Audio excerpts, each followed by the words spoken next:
Welcome to our Hong Kong Brief Show. I'm your host, Ginny. Today, we're diving into a weekend packed with exciting activities, from a lively local production of The Merry Widow at City Hall to the debut of the Demon Slayer movie in cinemas. Food lovers can indulge in Indian Independence Day specials at Mandarin Oriental, while yoga enthusiasts can join a 12-hour workshop with Master Yograja. Plus, eco-conscious shoppers can participate in a clothing swap event featuring local vendors and a DJ. It's a perfect mix of arts, food, wellness, and sustainability, so don't miss out. Please continue to watch for the full scoop. In the world of finance, Hong Kong stocks took a hit this week, dropping for the first time in 2 weeks due to disappointing Chinese economic data and corporate earnings. The Hang Seng Index fell 1.2%, with tech stocks like JD.com and Geely experiencing notable declines. Despite this, Hong Kong's GDP growth exceeded expectations in the first half of the year, giving some hope for the future. Meanwhile, a pharmaceutical company, Innogen, made a spectacular debut, nearly quadrupling its share price on its first day. So, while the markets face some turbulence, there's still plenty of excitement happening. And in the digital world, scam alerts are on the rise. Carousel reports that concert tickets and electronics are the most common items involved in scams here in Hong Kong. Fake tickets and counterfeit gadgets are making headlines, especially after the opening of Kai Tak Sports Park. But good news, Carousel has stepped up security measures, including AI fraud detection and user education, reducing phishing messages by 85%. Stay alert and shop safely. Please stay tuned for more detailed updates. In South China Morning Post, the vibrant cultural scene in Hong Kong comes alive this weekend with a variety of performances and events. Theater enthusiasts can indulge in Franz Lehar's timeless operetta, The Merry Widow, performed entirely by local singers at Hong Kong City Hall, where charming waltzes and witty dialogues unfold amidst a heartwarming romance. Meanwhile, anime fans are eagerly awaiting the release of Demon Slayer, Kimetsu no Yaiba, the movie, Infinity Castle, a climactic installment that plunges the hero Tanjiro Kamado into a fierce battle inside the demon Muzan Kabutsuji's fortress, promising an electrifying cinematic showdown.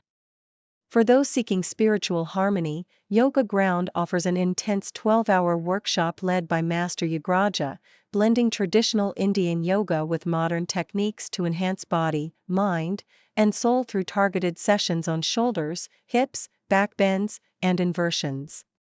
Celebrating Indian culture, the Mandarin Oriental Hong Kong hosts a special Independence Day feast crafted by Chef Gurmeet Singh Barma, featuring innovative Indian dishes with a contemporary twist, available from August 15 to 17, allowing guests to savor authentic flavors in a luxurious setting. Hong Kong's economic pulse reveals a cautious outlook as South China Morning Post reports a decline in stocks driven by disappointing Chinese economic data and corporate earnings.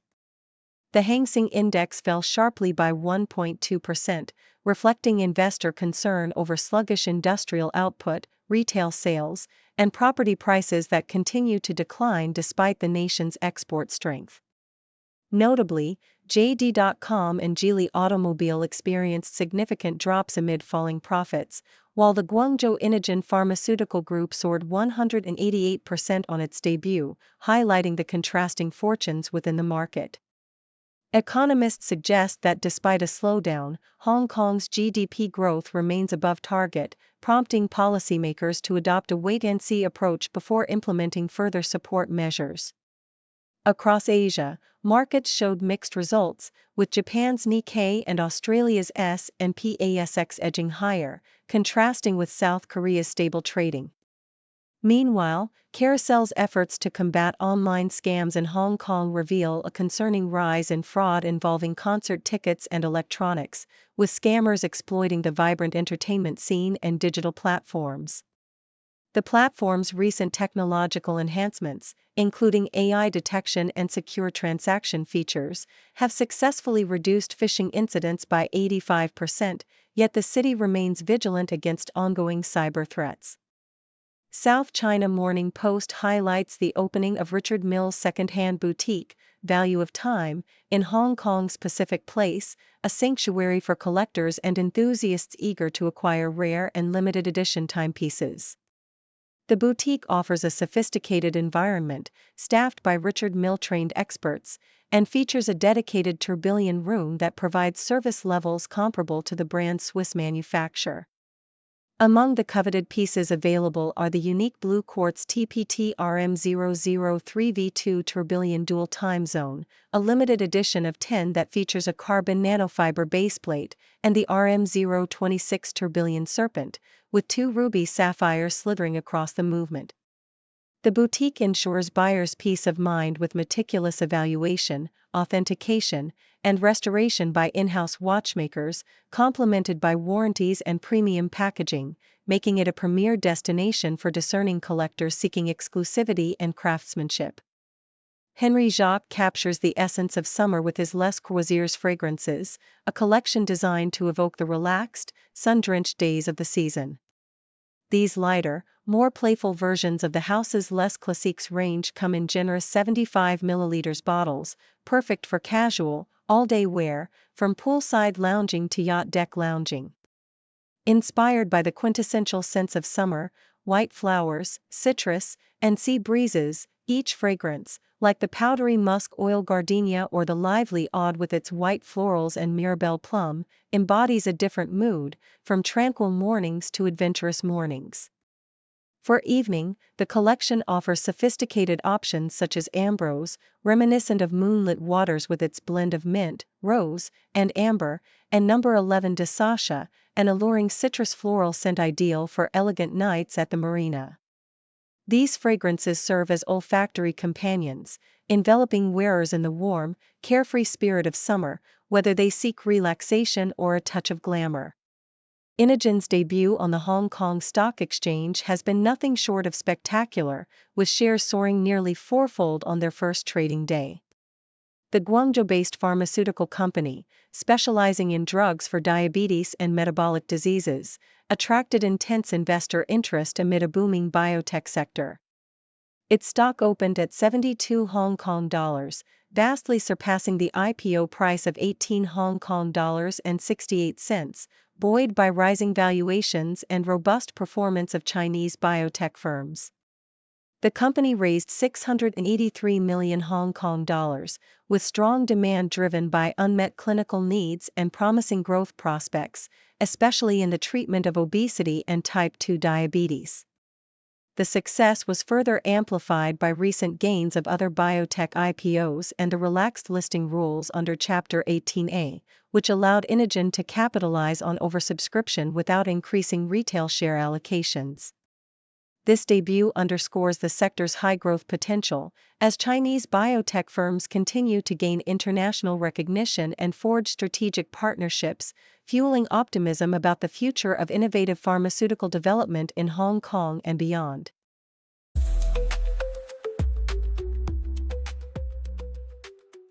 BBC reports on Jimmy Lai's final moments of freedom in 2020, capturing a poignant interview where the Hong Kong media tycoon and pro-democracy advocate passionately defends his activism.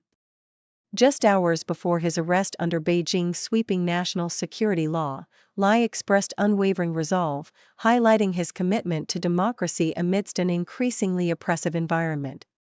His words echo the mounting tensions in Hong Kong, where Lai's outspoken stance and ownership of the pro-democracy Apple daily made him a symbol of resistance.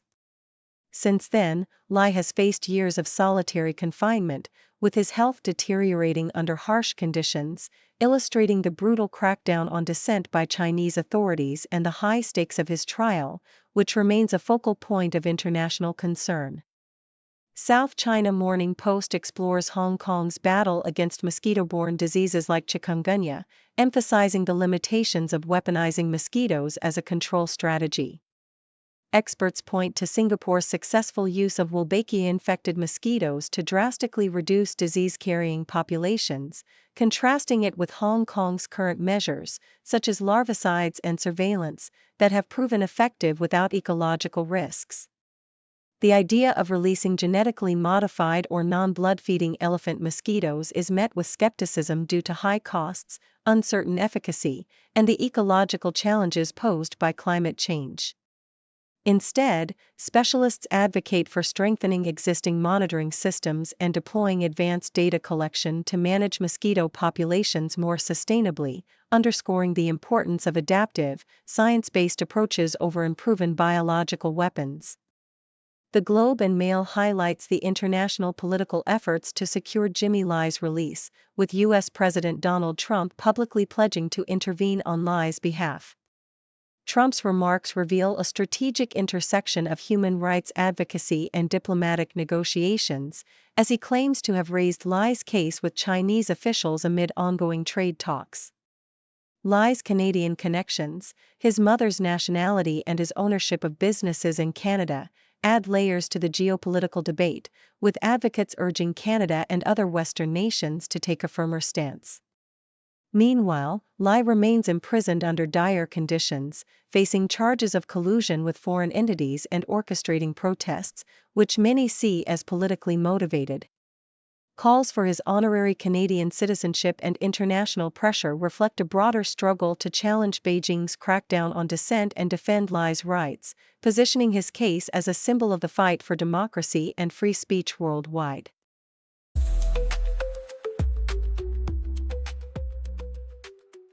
The South China Morning Post reports that the Hong Kong Bulls, reigning champions of the Chinese National Basketball League, are facing a significant challenge in finding a suitable venue for their upcoming playoffs.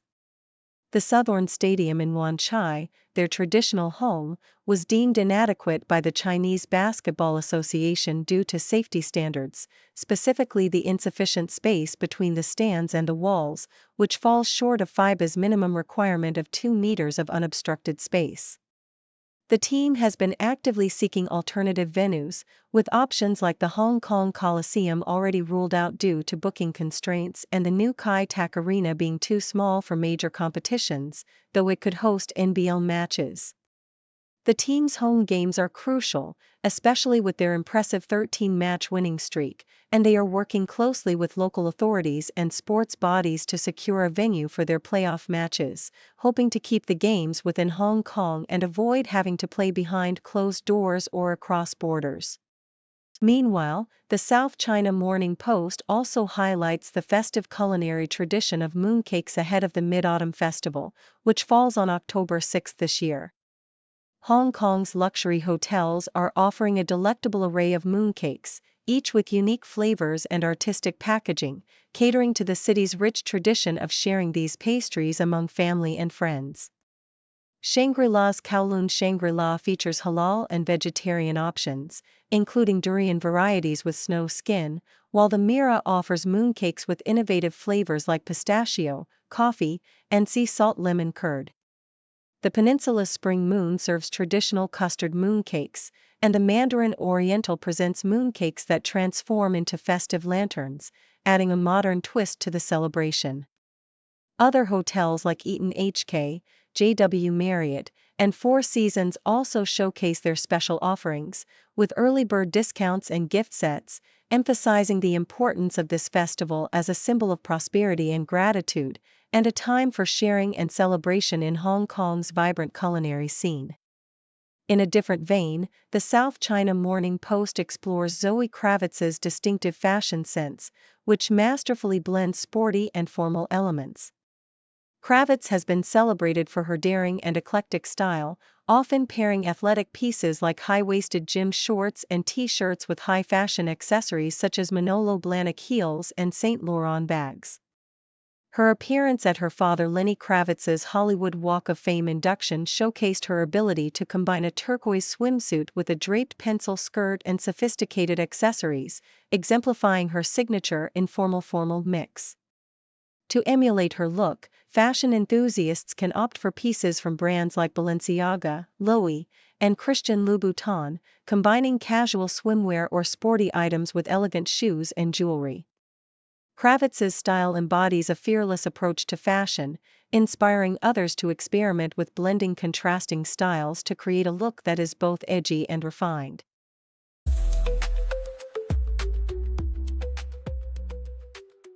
The South China Morning Post vividly captures the tragic story of Zara Karina Mahathir, a 13-year-old girl whose death in Sabah, Malaysia, ignited widespread outrage and protests. Initially, authorities dismissed her fall from a 3-story building as an accident, but her mother's insistence on a post-mortem and the revelation of her daughter's voice recordings exposing bullying at her school shifted public sentiment. The case quickly morphed into a symbol of systemic neglect and political distrust, with rumors linking her alleged tormentors to Sabah's political elite fueling public suspicion.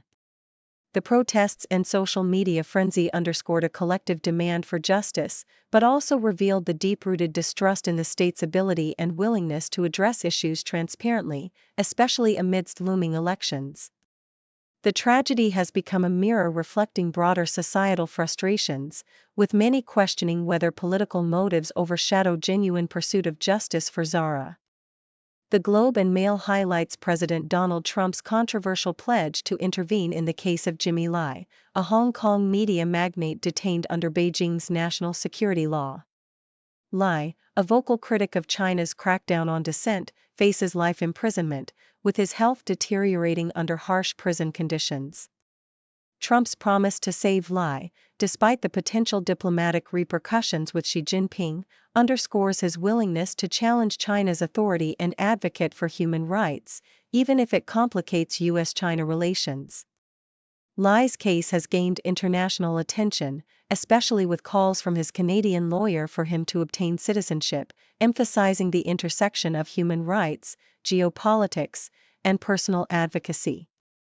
This story encapsulates the ongoing tensions between safeguarding free speech and navigating the strategic interests of global powers, illustrating how individual cases can become battlegrounds for broader ideological conflicts.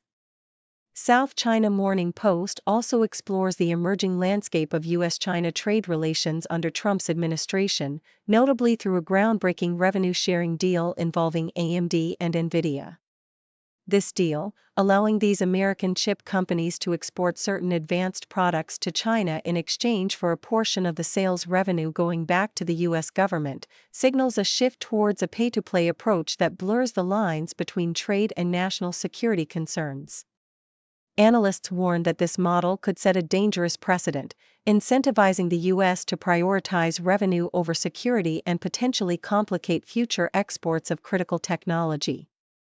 The deal reflects a broader trend of escalating trade tensions, tariffs, and strategic negotiations, illustrating how the Trump era's transactional style is reshaping global technology markets and diplomatic relations.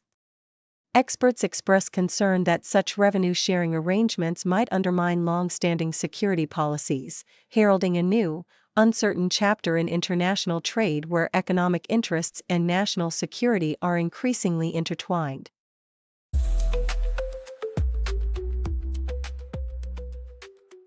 Thank you for tuning in. The content above showcases the latest briefing reports and analytical synopses, thoughtfully curated by the 6Do team.